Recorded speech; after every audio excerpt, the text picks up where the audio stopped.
Hi guys, it's Deb.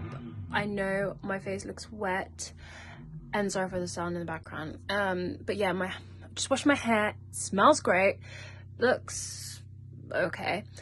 But yeah, I'm so sorry. In previous videos, I know my hair has looked like a science experiment gone wrong, like most of them. But anyway, it's not about me, it's about the message. So I'm gonna start a series called Ladies in Waiting, because although by the title you'd assume it's just for women, but the advice is also for men, like how to be the godly Ephesians man. Ephesians 4, Ephesians 5, I don't want to misquote, it would be edited in, but yeah, how to be the proverbial 31 woman, but also my personal experience in singleness. And I'm gonna be really annoying right now, so this will be kind of like an introduction to Ladies in Waiting. I'm gonna be, and I had that idea in the buff, but yeah, I'm gonna be really annoying right now and just say, when you know, you know. I know, when I hear that, well, previously when I heard that, I was like, what does that even mean? Like, why are you telling me this? That means nothing. It's like saying chocolate is chocolate. Not tautology. But anyway, let's just start talking about our personal experience. Let's get personal. Okay, so me, I've been single for like most of my life, and I've had dating experience really little, and I've talked to different people, but most of my life I was not ready. Most of my life I was liking the idea of boys, but not really seeing a guy that I needed to have. And also strict Ethiopian upbringing, which is very relatable if you are African, if you have strict parents, if you are Asian, because it's like, focus on your studies, focus on this, focus on anything but boys, focus on God, which is something that we all should do. And now that I think about it, the things that my parents told me, kind of crazy, but I'm grateful. I don't think I'll be as intense with my children when I have them, because they were telling me, like, for me it seemed like there was no date that I could date apart from when I finished all my studies, and it kind of seemed like that was all that they cared about,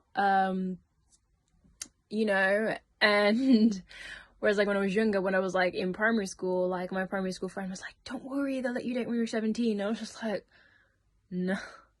Since I was a young girl, they were telling me, no, don't focus on boys, don't even think about boys. But then like, I bet when they're like, by the way, I'm 21, but like, I bet when you're like 25 and 25 to 30 and they're like, why aren't you married? And it's just like, well, you didn't let me date. And the thing is, you don't just find a husband straight away. You don't just get one straight away. You have to date. You have to, you know, be friends.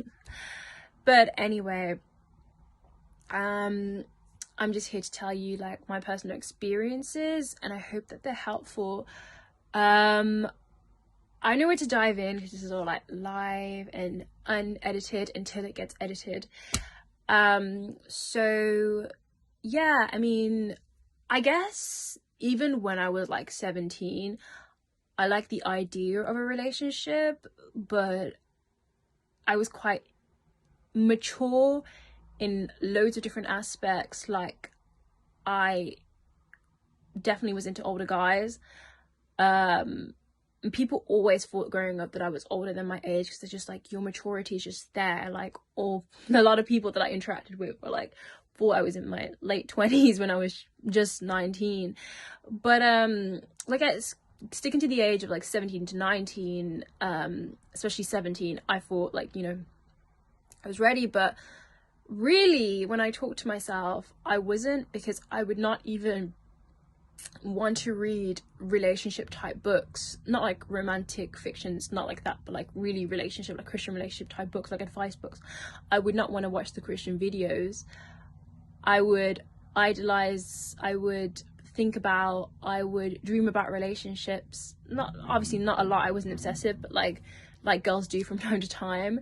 And I'd want that, and I'd like be a little sad sometimes when my friends or people were in relationships. I'm like, why not me? And sometimes you get insecure and you feel like, are you ugly? Like, are you not good enough? Like, what's wrong with you? And then sometimes you see people that you feel like, if they can get a relationship, why can't I?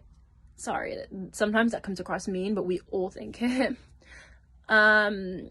You start to doubt yourself.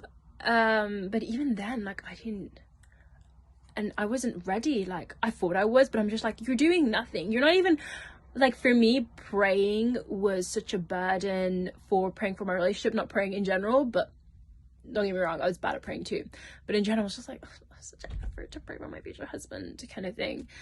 But once I slowly started praying for my future husband, I slowly started to become ready. And that took time. Like, anyway, I don't want to make this too long, so this can be just part 1. And I guess we'll have loads of parts because there's so much to talk about. I feel like I can talk for hours on this issue. And I think I'll be writing loads of notes for part 2 because I've lived 21 years, so I've got a lot to say about singleness and relationships.